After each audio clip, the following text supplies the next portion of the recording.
Good morning. Today on Spotlight, we kick off National Small Business Week with a focus on Mother's Day and one of the busiest and most popular small business industries in America, restaurants and food establishments, and how they are trying to survive during this pandemic, especially as they approach the busiest restaurant day of the year.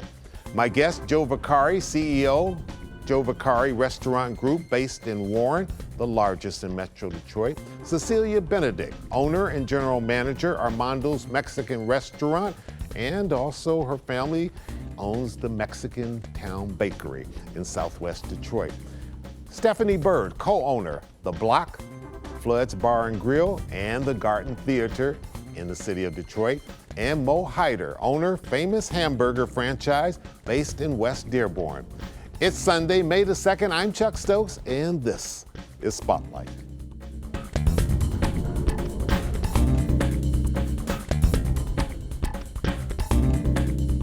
Exactly 1 week from today is Mother's Day. That's more than just a day in which we give gifts and cards, especially for your industry. It's a key dollars and cents issue. Are you ready in this pandemic, and are you doing anything particularly special to make people get out for this special day? Joe Vicari? Yes, sir. How are you? I'm doing fine. Good. You know, as you just said, it's traditionally the busiest day of the year is Mother's Day.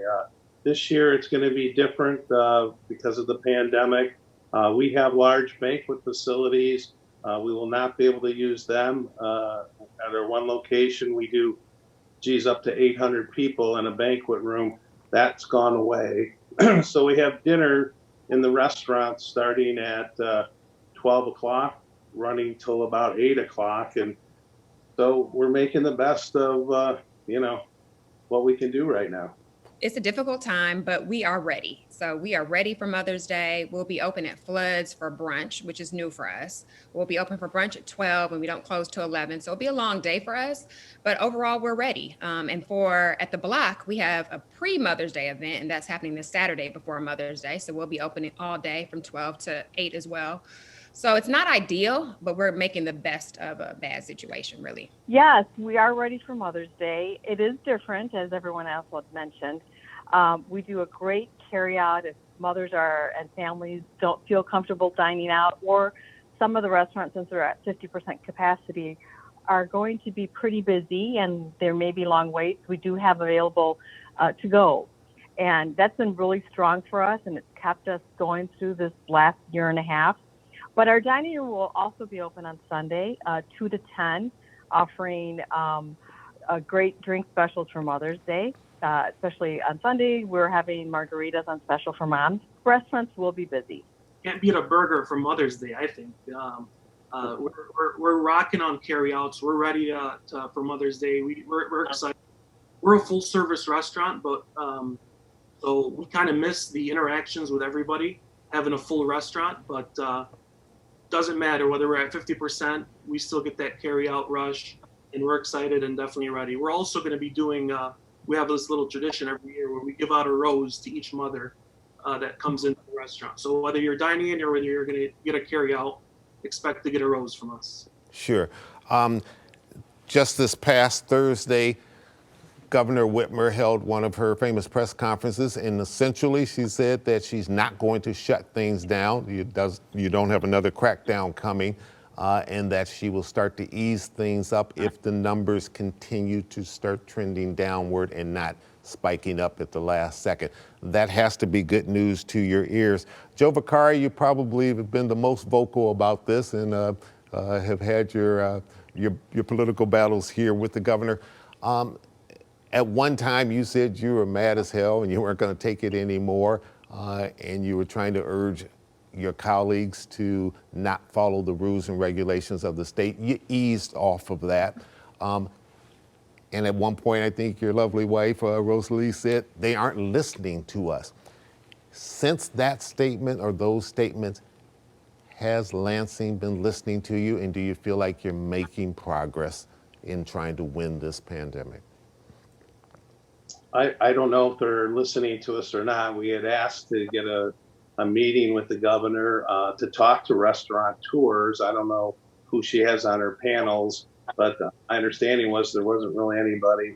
The Michigan Restaurant Lodging Association was very vocal about her not, looking at the statistics and, shutting us down the month of November, all of December, all of January. It was just devastating. We had to lay off 700 employees, and especially around the holidays, that's when month of December is again one of the busiest months of the year. So it was just very frustrating. I don't know if she's listening or not. I think there's some political reasons that she's not shutting us down right now. What do you but I'm think? What do you think those are? Why? Because you're right. At one point, she was saying she was just following the science. And if you looked at the numbers a couple of weeks ago when numbers were really spiked, if you're going along with that philosophy, it seems like it would be the perfect time to shut things down. And some medical advisors were advising her to shut things down. Yes, that's my point is, wouldn't have been surprised if she shut us down because of the spike, a huge spike, and she didn't. And I'm happy that that didn't happen, but I don't know why she did not. I do think it's, political reasons, her reelection. There's a lot of things that I'm probably not privy to, but I know she's fighting with the Republicans up in Lansing, and I know she's trying to get some things passed. So, maybe there's a little compromise going on right now. When we come back, I want to talk to some of the rest of you about how you have survived this last year and your prospects for the future. We'll be right back. Don't go away.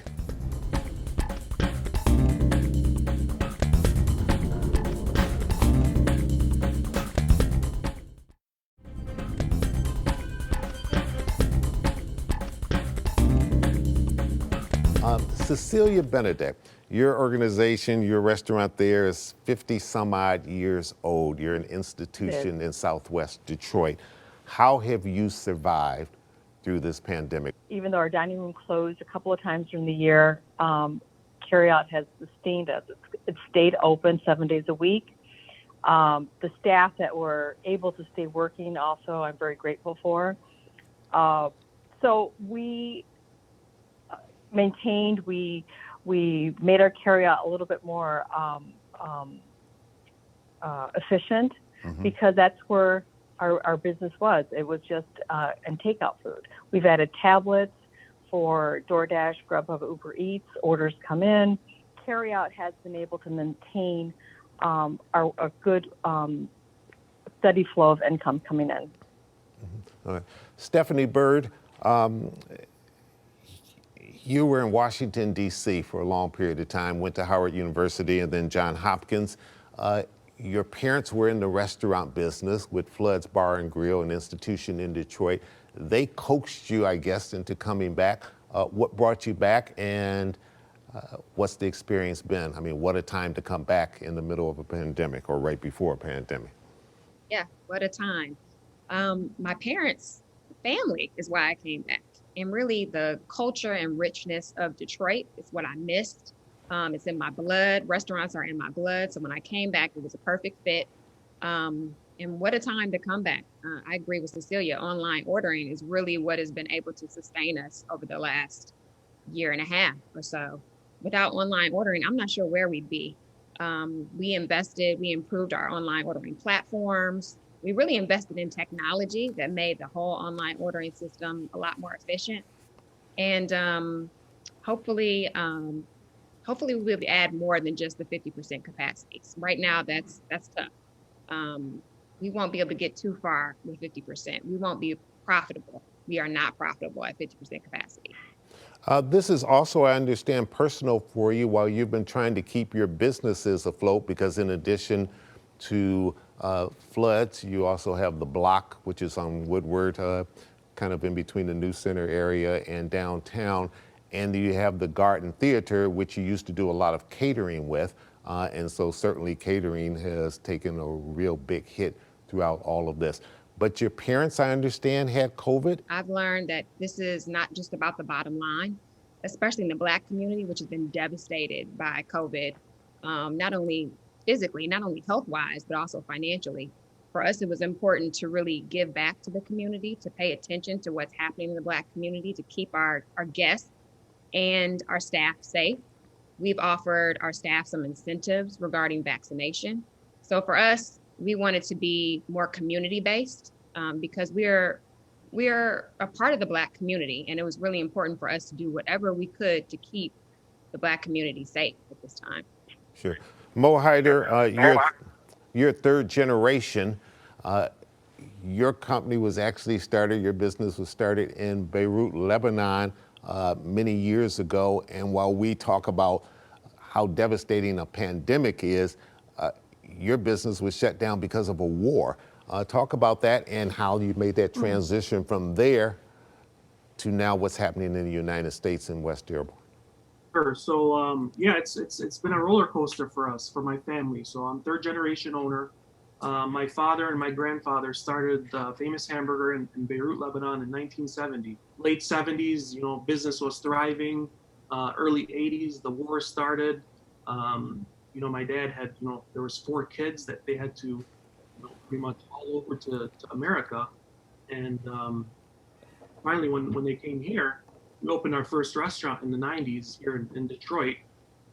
And it was definitely a big jump for them. So, you know, we had a few different, you know, small restaurants here in Detroit. And then when we finally opened up in the early 2000s in Dearborn, you know, I started getting a little bit more involved, and we just, you know, really modernized our restaurants to more of a, you know, traditional burger joint.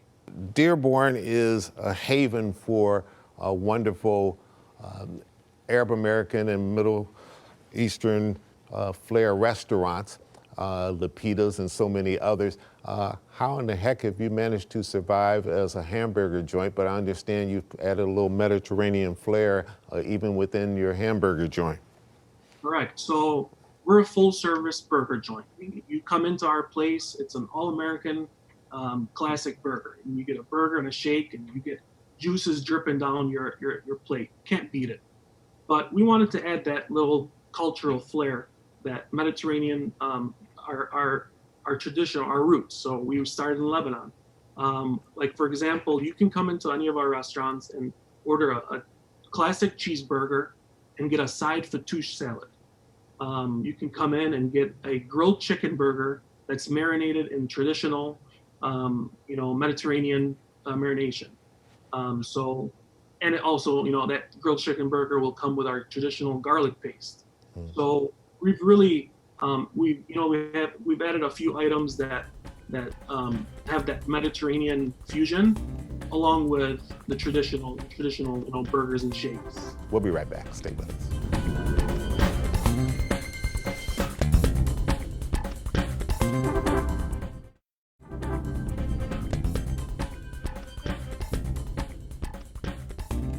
The Small Business Administration, $28.6 billion restaurant revitalization fund, and to be eligible, you got to start applying right now, and the money will be there until it runs out. Now, that sounds like a whole lot of money, but we got a whole lot of restaurants around the country, and everybody's going to be divvying up for that. Is that going to be helpful, or do we need much more, whether it's Lansing, or it's the city government, or it's the federal government, to be able to make sure that the industry that you love and have worked so hard for since 1968 can weather this storm?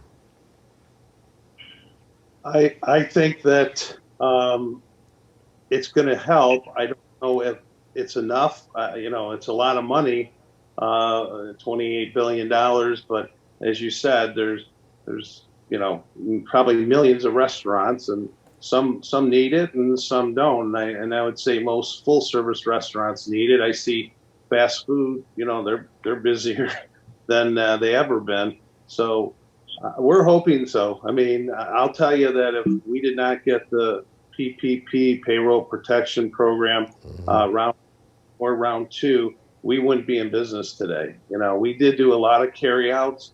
We normally don't do carryouts. We did a ton of carryouts. We actually At Yamo, we were doing a buy one, get one free, and we had 2.1 million free dinners that we gave away, which was incredible when they told me the number. But again, if I didn't get the PPP money, we wouldn't be talking because I wouldn't be in business right now. Joe, let me give you a chance to react because anytime you step out front and you're vocal about something in this world, especially this very partisan world, then you catch some heat as a result of it. Some criticized you and your organization when you were challenging Lansing and the public health department by saying, well, he's just concerned about the money. Was it just about the money, or was it also about the people, or a combination thereof, because you're a very family-oriented business? We are a very family-oriented business. My family's in the business also. No, it was about my employees. I mean, like I said, we have over 1,000 employees, and when I have to lay off, 750 of them, and again, it was unnecessary in my mind. Do I believe in the pandemic? Absolutely. But when the governor says she looks at science and she allows malls to open up during the holidays, and they had a 9%, and restaurants were under 4%, then where's the logic? That's what was very frustrating, and that's why I got vocal, because it wasn't about the science. I don't know what her reasoning was for that. She picked on restaurants. She picked on movie theaters and bowling alleys. Sure. Do the rest of you concur with Joe? You can give me a simple yes or no. Cecilia? Yeah, I do agree. It's this industry was hit very hard in a lot of different areas. For us, it was important to keep staff working. I mean, we lost a lot of people. They did go to different jobs that didn't have the restrictions that restaurants had. So they're not coming back. You concur with Joe? Well, to an extent, for us, it was just as important to keep our staff working. It's just as important to keep them safe. So it's tricky. It's difficult. This is all new terrain for all of us, trying to figure it all out. Without getting too political, of course, definitely going to agree with Joe. I think, my personal opinion, I think we were able to open safely, and definitely our staff, our team, our customers. That's our number one priority. We want to keep everybody safe, and I think we did that. We launched a state-of-the-art curbside pickup system, entirely contactless, where you can text when your order is ready, it texts you. You text us when you're outside. We bring it to you, no contact. So we followed every single rule in the book. At one point, we even closed our doors for a few weeks just to implement these contactless, experience that you walk into our store and you literally don't have to talk to anybody and don't have to touch a credit card or cash or anything. And you came up with a cute little phrase playing off your hamburger buns that said, we're doing our part by keeping our buns apart. we won't go beyond that. We need to take another real quick break. We'll come right back. I want to talk to each of you about some of the key things that you're doing with the community.